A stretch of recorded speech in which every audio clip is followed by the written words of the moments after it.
Umunsi wa 20. Gusana imibanire yasenyutse. Imana yiyunze natwe muri Kristo kandi yaduhaye umurimo wo gusana imibanire.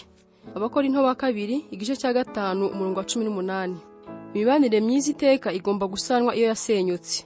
Ubuzima twabuherewe ngo tubumare twiga gukunda, niyo mpamvu Imana ishaka ko duha agaciro imibanire myiza, tugashyira umwete ku kiyikomeza aho kuyireka iyo havutse akabazo ko kutumva ibintu kimwe, guhemukirana cyangwa amakimbirane. Mu by'ukuri Bibiliya itubwira ko Imana yaduhaye umurimo wo gusana imibanire. Niyo mpamvu igice kinini cy'isezerano rishya cyahariwe kutwigisha uburyo tugomba kubana hagati yacu. Paulo yaranditse ngo, niba hari icyo mwungutse kubwo gukurikira Kristo, niba urukundo rwe hari icyo rwamaze mu buzima bwanyu, niba kuba umuryango umwe mu mwuka hari icyo bibabwiye, mwibwire kumwe, mukundane, mube inshuti zihuje umutima.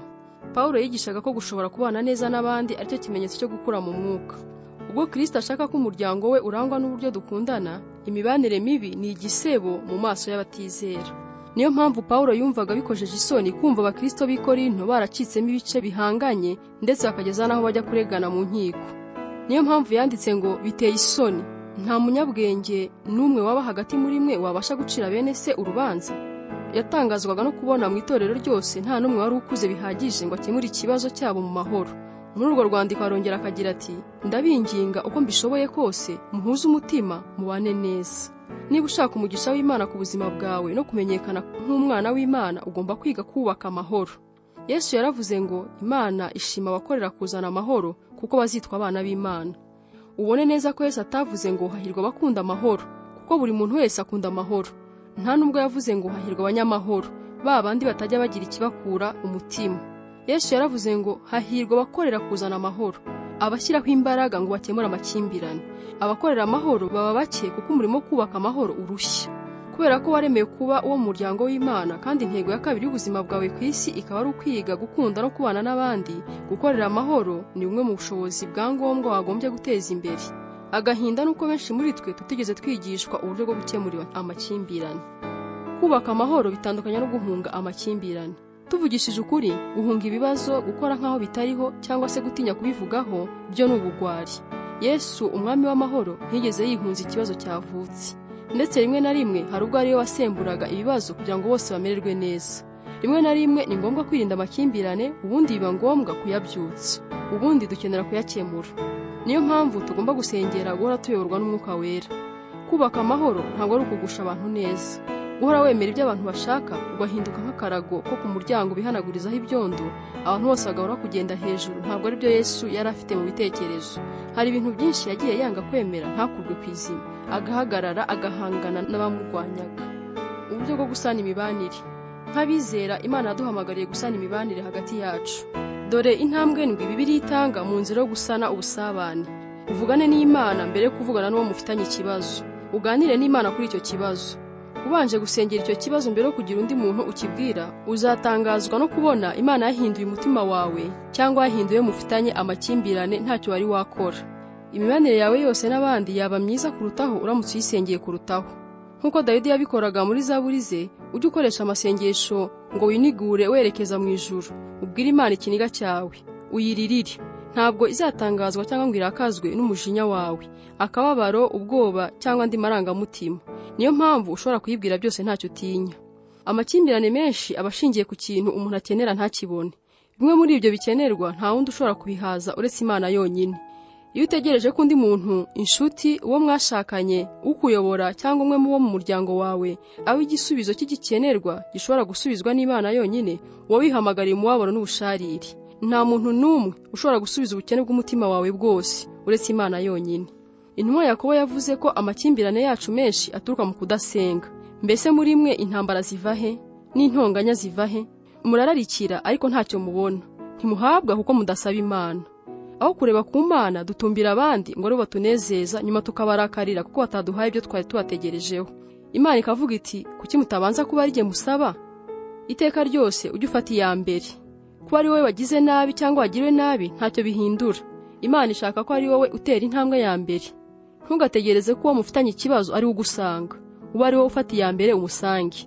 Gusana imibanire bifite agaciro gakomeye ku buryo Yesu yategetse ko biza mbere yo guterana. Nibwo yavuze ngo nujya mu iteraniro ugiye gusenga, wajya gutanga ituro ukibuka ko mwene so hari icyo afite mupfu, usiga ituro ryawe uhita ugenda ushake mwene so mwikiranuri. Ubwo nibwo gusa ushobora kugaruka ugatura Imana ituro ryawe. Iyo ubusabane bwahungabanye cyangwa bukaba bwasenyutse, wihutire gutegura imishyikirano y'amahoro. Ntutinde, ntushake impamvu zo kubyihorera cyangwa ngo uvuge ngo buriya amaherezo nzashyira mbibonera umwanya. Utegura uburyo mwabonana imbone nkubone mu maguru mashya. Gutinda nta kindi byungura uretse kongera inzika no gutuma ibintu birushaho kujya irudubi. Mu gihe habayeho amakimbirane, gutinda ntabwo bivura ibikomere, ahubwo bituma birushaho kuba bibi. Kwihutira gushaka umuti bikugabaniriza n'ingaruka zo mu bugingo. Bibiliya ivuga ko icyaha harimo n'amakimbirane adakemuwe cyica ubusabane bwacu n'Imana, kandi kigatuma amasengesho yacu adasubizwa, kandi bikadutera guhagarika umutima. Inshuti za Yobu zaramubwiye ngo guhagarika umutima kubera umujinya byaba ari ubupfapfa. Ahandi bati niwe wigirira nabi kubera uburakari. Amahirwe yo kugira icyo ugeraho mu mushyikirano w'amahoro kenshi uturuka ku guhitamo igihe gikwiriye n'ahantu heza ho guhurira. Ntimuzagerageze guhura umwe muri mwe ananiwe, yumva yihuta, cyangwa aho abantu bashobora kubarogoya. Igihe cyiza ni igihe mwese mwumva mumeze neza kandi mubyiteguye. Icya gatatu, wifatanye n'amarangamutima ya mugenzi wawe. Ukoreshe amatwi kurusha umunwa wawe. Mbere yo kugerageza gukemura ubwumvikane bucyo ubwo ari bwo bwose, ujye ubanza utega amatwi amarangamutima y'abantu. Pawulo yatanze inama nziza agira ati, umuntu wese areke kuzirikana inyungu ze bwite, ahubwo yite kuz'abandi.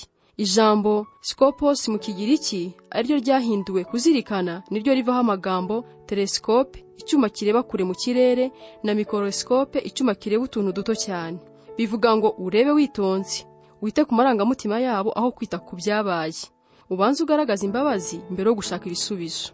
Ntugatangire ubwira abantu kwirengagiza amarangamutima bagaragaza. Watega amatwi gusa maze ubareke basuka amarangamutima yabo wowe utiregura.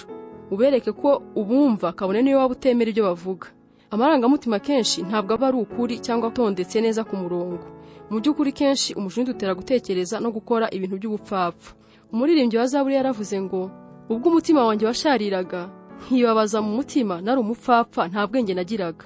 Nameraga nk'inka imbere yawe. Iyo twakomeretse mu mutima twese twitwara nk'inka. Ariko Bibiliya iravuga ngo amakenga y'umuntu amubuza kwihutira kurakara, kandi kwirengagiza inabi yagiriwe bimuha icyubahiro.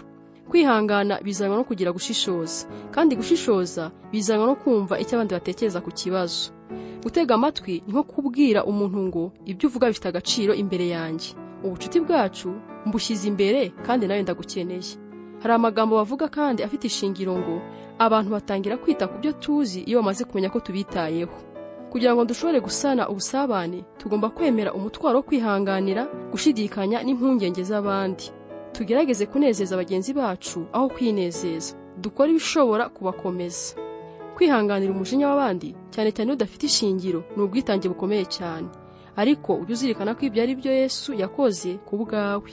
Yihanganiye umujinya udafite ishingiro, ndetse urimo n'uburiganya bwinshi kugira ngo ashobore kugucungura. Kuko Kristo atinejeje ubwe nk'uko byanditswe ngo, ibitutsi bagututse byangezeho. Wature uruhare wagize muri ayo makimbirane. Niba koko ushaka gusana imibanire yawe, wagombye kubanza kwemera ayawe makosa cyangwa icyaha cyawe. Yesu yaravuze ngo nibwo buryo bwonyine bwo gushobora kubona ibintu neza. Banza ukure umugogo mu ijisho ryawe, nibwo wenda uzashobora kubona neza ngo utokore agatotsi mu ijisho rya mugenzi wawe. Kuko twese tugira uburyo tutabona ibintu byose neza, hari ubwo byaba ngombwa ko wiyambaza undi muntu ngo agufashe kubona neza uruhare rwawe mbere yo guhura no mufitanye ikibazo. Kandi usabe n'Imana iguhishurira uruhare rwawe nyakuri muri icyo kibazo. Wibaza uti, ese ni igihe ikibazo giturukaho? Ese naba ntashyira mu gaciro muri ibi byose, cyangwa nkaba ninangiye umutima, cyangwa ngendera ku marangamutima? Bibiliya iravuga ngo nituvuga ko nta cyaha dufite, tuba twishutse. Kwatura birimo imbaraga zikomeye zizana ubwiyunge. Kenshi ubwo tugerageza gukemura ibibazo, bikomeretsa abandi birenze n'uburyo bari bakomerekejwe n'ikibazo ubwacyo. Iyo ubanje kwemera urwawe ruhare, bicururutsa umujinya wa mugenzi wawe, kandi bikagabanyukana bwo guhangana, kuko ubundi abaje yiteguye ko ugiye kwiregura. Ntugerageze kwiregura cyangwa kwivanaho icyaha ngo ugishyire ahandi. Wemere ubikuye ku mutima uruhare waba waragize muri ayo makimbirane. Wishyireho amakosa yawe kandi uyasabire imbabazi. Uhangane n'ikibazo aho guhangana n'uwo mugifitanye. Ntabwo uzigera ukemura ikibazo cyawe niba ushishikajwe no kwerekana umunyamakosa uwo ari we. Ugomba guhitamo. Bibiliya iravuga ngo usubizanye neza guhosha uburakari, ariko akarimi gatyaye kabyutsa uburakari. Ntabwo uzigera wumvikanisha neza ibitekerezo byawe uvuga nabi. nuko rero ujye utoranya amagambo yawe wigengesereye. Igisubizo kirimo ineza gihora kiruta kure kuninurana. Nuvuga ibintu usa n'urega uwo mufitanye ikibazo, azasubiza yiregura. Imana iravuga ngo umuntu ufite umutima w'ubwenge ushesha akanguhe azamenyekanira kuba umunyamakenga. Uko amagambo ye arushaho kuryoha, niko azarushaho kwemeza abandi ibyo ababwira. Kubyina ku mubyimba ntacyo byungura. Ntabwo uzigera wemeza mugenzi wawe iyo umushihura. Mu gihe cy'ubwumvikane buke hagati y'Abanyamerika n'Abakomunisite bise intambara y'ubutita, impande zombi zemeranije ko hari intwaro zitazigera zikoreshwa kubera ko zari zikabije kuba kirimbuzi. N'uno munsi hari intwaro z'uburozi zaciwe, kandi n'umubare w'intwaro za kirimbuzi barimo kuwugabanya bakazisenya. Bwo gushaka ubusabane ugomba gusenya intwaro zisenya imibanire myiza, zirimo guca imanza, gupfobya, kugereranya, kwita amazina mabi, ibitutsi, kubyina ku mubyimba, gucyocyorana.